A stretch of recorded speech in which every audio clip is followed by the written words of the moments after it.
Sometimes folklore is romantic, sometimes it is horrifying, and sometimes it's just bathroom humor. And this one's horrifying and bathroom humor, a Palestinian story called Dunglet.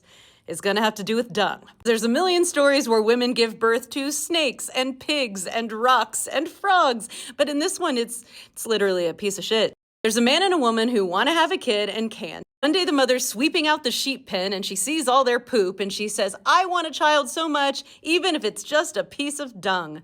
It was as if Allah himself had spoken with her tongue. When she gave birth, she delivered a pile of dung. There's no picture I can find of that. That's why I have this gorgeous picture of Palestinian girls with a dove. All those present at the birth are horrified and throw the dung outside, but the woman loved it and is very sad. Well, one piece of dung had rolled under her wardrobe. One day she's kneading dough and her husband needs food out where he's cutting wood, and she says, "Oh Lord, if only you would have granted me a son, he could take food to his father."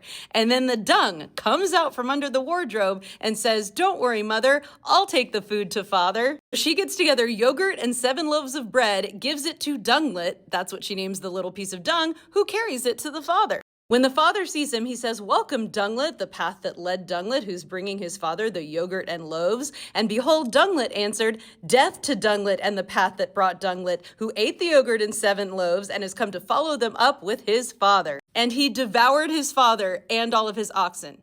The piece of crap ate his father. Then it gets a little bit like the gingerbread man. He goes home, the mother says the same thing, like, "Welcome, Dunglet, the path that led Dunglet." Dunglet says the same thing back, except with death, and then he devours his mother. He goes to visit his father's sister, devours her, goes to visit his mother's sister. The same exchange happens, he devours her. He then goes and devours his grandmother, and on the way home, he passes a wedding procession and devours the groom and the bride. He then passes 2 blind men who are trying to cross the street. They say, "Welcome to him." He says his whole speech about all the people he's eaten and how he's about to follow them up with 2 blind men. But then one of the men pulled out a little knife and gashed Dunglet's belly. All the people he had devoured came tumbling out, and everything went back as it had been.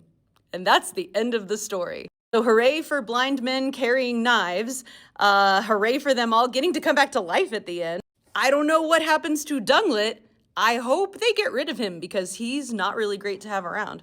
Yeah, like a really gross version of the gingerbread man. Folklore is so fun.